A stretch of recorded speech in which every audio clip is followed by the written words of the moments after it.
Та харилцаандаа бусдыг сайн сонсож, хүлээн зөвшөөрч, ойлгож, элдэг зөвлөгөө өгч чаддаггүй. Таныг чин сэтгэлээсээ сонсож чаддаг хүмүүс хэр олон байдаг вэ? Та бусдыг сонсох үедээ анхааралтай сайн сонсож, сайн сонсогч нь байж чаддаггүй. Та харилцах чадвараа хөгжүүлэхэд хамгийн чухал ур чадварыг юу гэж бодож байна вэ? Эдгээр асуултуудын хариултыг танд үлдээе.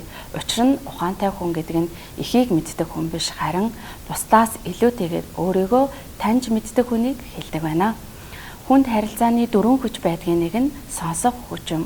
Гэвч технологи хөгжсөн өнөө үед бидэнд маш их дутагдж буй чадвар бол бусдыг сонсох чадвар юм. Хүн ээжийнхээ хөвлөд бүрэлдэн бий болохоос эхлээд л бусдыг сонсож эхэлдэг бөгөөд хүн байглаасаа сонсох үйлдэлийг хамгийн их хийдэг гэсэн судалгаа байдаг.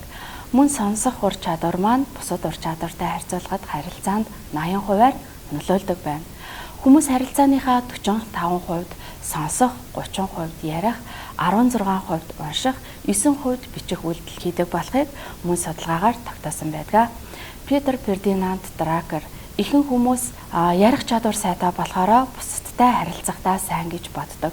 Гэвч хүмүүсийн харилцааг сайжруулах хамгийн гол чухал зүйл бол сонсох чадвар гэдгийг тэд мэддэггүй хэмээсэн байдаг.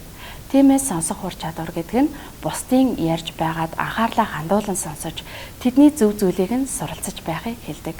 Бусдыг сайн сонсснороо бидэнд өөрийнхөө мэдлэгийн хүрээг тэлэх, мөн өөрийгөө таньж мэдэх олон боломжуудыг нээж олгодог.